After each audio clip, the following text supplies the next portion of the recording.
Hello friends, Ram Ram, जय श्री कृष्ण। आप सब कैसे हो? आशा करती हूँ आप सब बहुत बहुत अच्छे होंगे फ्रेंड्स। और अभी मैं जिस पे रिएक्शन दूंगी, और हाँ, बहुत दिनों के बाद मैं फिर से वीडियो बना रही हूँ, तो प्लीज़ प्लीज़ प्लीज़ सपोर्ट करना। और मेरा रिएक्शन अच्छा लगे तो वीडियो को लाइक और चैनल को सब्सक्राइब जरूर करना, और भी अच्छा लगे तो कमेंट्स कर सकते हो।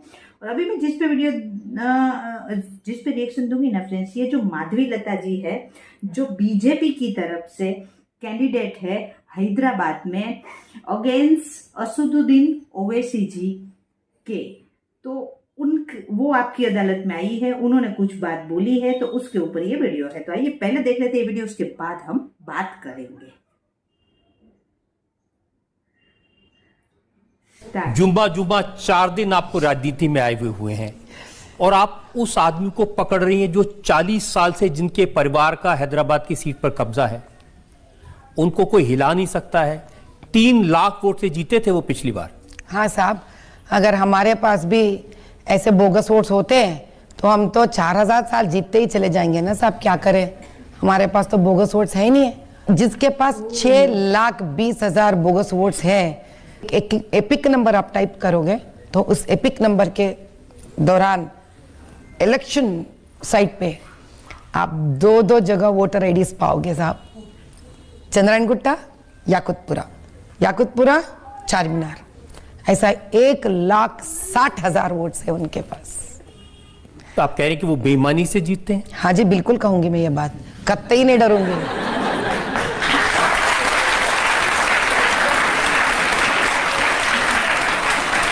तो इसका मतलब इस बार फिर वो 3 लाख वोटों से जीत जाएंगे? साहब नहीं, 1,50,000 से हार जाएंगे। वो हार जाएंगे साहब, देखते रहिए आप, हरा कर रहेंगे हम। माधवी जी, ओवैसी साहब के बारे में लोग कहते हैं कि वो बैरिस्टर हैं, वो चाहते तो बड़ी ऐशो आराम की जिंदगी जी सकते थे, लेकिन वो गरीब के लिए, मजलूम के लिए काम कर रहे हैं। और उनके भाषण सुनता हूं, वो कहते हैं कि गरीब की आंख का आंसू, हैदराबाद के लोगों का, वो मेरी आंख का आंसू है। साहब मुझे पता था रजत साहब, आपको बहुत अच्छा, बड़ी नरम दिल है उनके तरफ से। तो इसीलिए मैंने प्रिपेयर करके प्रूफ्स के साथ आपके सामने आ गई। साहब ये लोग इलेक्शन कमीशन के सामने ये दिखाते हैं, Jaguar Land Rover temporary registration number TS09CFTR1174 to the chief election officer. इसमें लिखा हुआ है, जिसमें असदुद्दीन जी का नाम लिखा हुआ है इन द ब्रैकेट। कहानी सिर्फ शुरू हो रही है, मजा अब आएगा, मजा अब आएगा। ये अंडर रजिस्ट्रेशन आप देखिए, Kings radio EXIM private limited के नाम पर यही गाड़ी रजिस्टर्ड है। अब और एक बात दिखाएंगे आपको फटाफट। ये है वो किंग्स जिन पे आईटी राइड्स हुए घर पे, Hyderabad based real estate firm के लोग हैं ये लोग, जिन पे ईडी राइड हुआ है। और स्वयं इनकम टैक्स कहती है, the income tax department suspect that a large amount of unaccounted money is being provided to a political party through businessman. यही इनके ऊपर शेल ट्रांजैक्शंस अंडर विजिल हुआ है। साफ साफ यहां कहते हैं, Shahnawaz of Falaknuma is the businessman who has floated King Radio Exim, जिनका नाम आरटीए में अपना रोड ट्रांसपोर्ट उसमें जागवार के लिए है। वही गाड़ी असदुद्दीन जी इलेक्शन कमीशन को सबमिट करते हैं, ये मेरा गाड़ी है। आपने लिंक समझ लिया है। अब यही किंग्स कॉलोनी लेआउट के शास्त्रीपुरम में पूरा किंग्स लेआउट किए थे यही लोग, जो गलत काम कर कर पैसे कमाते हैं। और शास्त्रीपुरम में असद जी का 7 एकड़ मंजिल है। और यही असद जी इलेक्शन कमीशन को 2017 और 2018 में सबमिट करते हैं। साहब हमारा साल का कमाई सिर्फ 10 लाख है साहब, लेकिन वही असद जी 2018 में बेटी का शानदार एंगेजमेंट करते हैं 6 करोड़ लगाकर। अब बताइए तो 6 करोड़ रुपए एंगेजमेंट? हाँ जी, हम कौन होते हैं कुछ कहने के लिए। ये देखिए रिपोर्ट है, ये रिपोर्ट में लिखा हुआ है, साहब 6 करोड़ खर्चा करते हैं। It is believed that the family has spent 6 crore on this event and only 1.25 crore spent on imported Dubai gold plated plates with 450 types of food. अब कहानी यहाँ पर नहीं रुकती है साहब, आगे बढ़ेंगे। अब इसके ऊपर इलियास शमशी जो बहुत एक रिफॉर्मिस्ट है, ऐसे कि नहीं कि मुसलमान में ऐसे बहुत सारे अच्छे लोग हैं जिनके बारे में भी हमको जानना चाहिए। ये front of India, reforms front of India के लिए काम करते हैं और ये कहते हैं, असद साहब, you often have mentioned in your speeches, जाओ पढ़ो शहजादे जन्नत की शादी कैसी होती है। अब इनके स्पीचेस में ये कहते हैं कि ईरानी चाय पर एक बिस्किट देकर शादी करना चाहिए। अब खुद की बेटी के लिए शादी भी नहीं, निकाह भी नहीं है, वो एंगेजमेंट है। And all of us know that Quran under Mohammad prophet has never encouraged engagements. There is no a process called engagement. नहीं साहब, मैं आपको बोलने नहीं दूंगी, एक मिनट। आपने नहीं बोला ना, समय शेरनी को ला लिए हैं, तो शेरनी कहाँ बोलने देगी आपको। Therefore, it is being felt as if now not possible to draw this community out of poverty, because this is a fitna, and fitna is that one rich person spends lavishly and everyone else starts to imitate him casually. Those who do not have money, जिनके पास पैसे नहीं है, choose sources like begging, theft, corruption, or even selling out their assets. लेकिन वो बहुत सारे ऐसे education institutions चलाते हैं, बहुत सारे हॉस्पिटल चलाते हैं जिनमें गरीबों को इलाज मिलता है, उनके जो स्कूल कॉलेज है उसमें गरीबों को पढ़ने के लिए मिलता है, उनको नौकरियां दिलवाते हैं। साहब, कभी आपने जाकर उनके रजिस्टर्स देखा है कितने गरीबों को फ्री में दिया है? वो लोग बोल रहे, आप सुन ले रहे। कभी आपने जांच पड़ताल की है?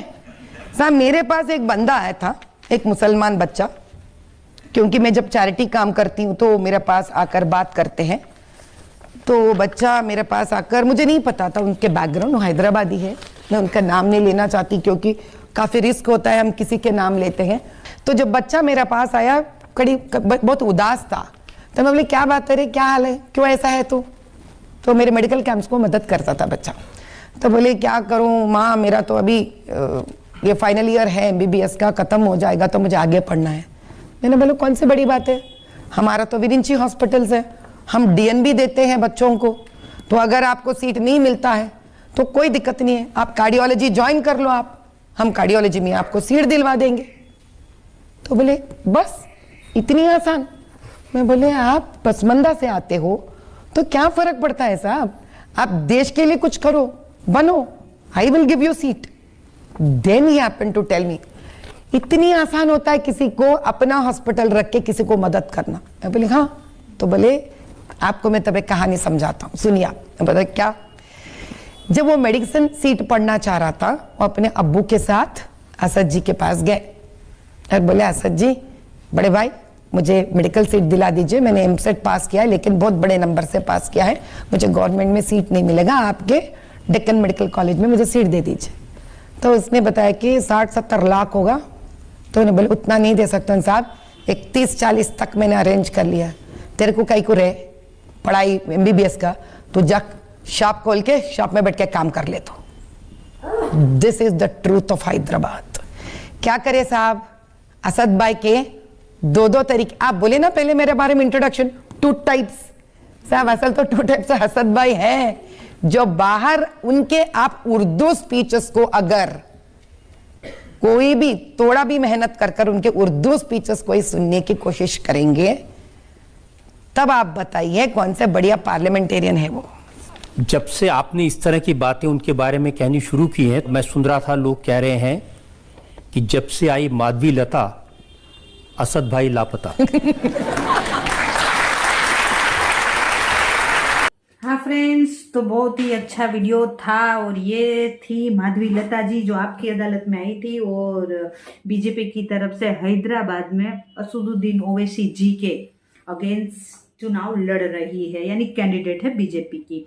तो उन्होंने बहुत सी बातें बताई, एक बातें बहुत गंभीर बताई कि बोगस वोट हैदराबाद में पड़ता है, उसकी वजह से असदुद्दीन ओवैसी जी जीतते हैं।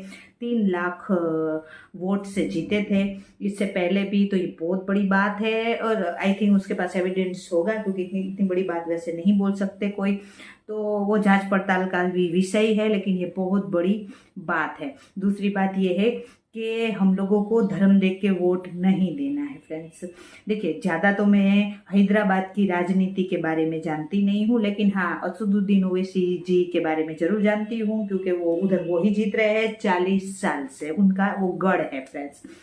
तो और ये भी माना जाता है कि हैदराबाद में ज़्यादातर जो लोग हैं वो मुसलमान भाई है हमारे, तो उसकी वजह से वो जीत रहे हैं। ऐसा भी बहुत लोगों का मानना है, मीडिया में भी ये चीज़ आती है।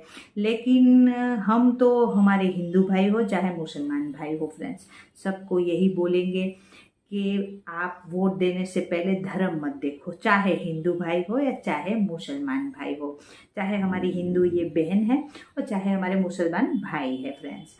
आप सिर्फ वोट देने से पहले ये सोचो कि जिस जगह आप रह रहे हो उस जगह की प्रोग्रेस, उसके साथ देश की प्रोग्रेस, सुकून, शांति, और आपका अच्छे से रोजगार चले, आपके बच्चे अच्छे से एजुकेशन लें और आप सुकून से सुकून की रोटी खाए फ्रेंड्स। तो ये सब सोच के हम लोगों को वोट देना है फ्रेंड्स। और इस बार हम राजनीति में देख रहे हैं कि पूरा चुनाव ही पुष्टिकरण की राजनीति पे ही चल रहा है फ्रेंड्स।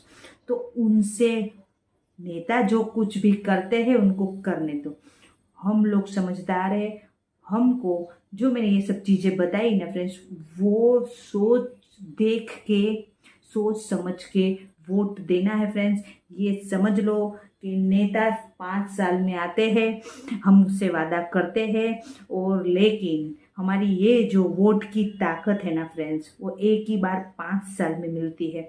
तो उसका आप लाभ उठाइए, वोट जरूर दीजिए, और आप धर्म दे के वोट मत दीजिए फ्रेंड्स। जहां आपकी भलाई हो, चाहे वो हिंदू भाई हो या मुसलमान भाई हो फ्रेंड्स, आपकी भलाई और आप जिस जगह रह रहे हो उसकी भलाई फ्रेंड्स, और आप जहाँ है उस पर आप वोट दीजिए, देश के प्रोग्रेस पर वोट दीजिए फ्रेंड्स। तो ये वीडियो बहुत बहुत अच्छी थी। आपको मेरा रिएक्शन अच्छा लगा हो तो वीडियो को लाइक और चैनल को सब्सक्राइब जरूर करना। और अब मिलते हैं ऐसे ही किसी नॉलेजेबल वीडियो में। बाय बाय, जय हिंद, वंदे मातरम, बाय बाय।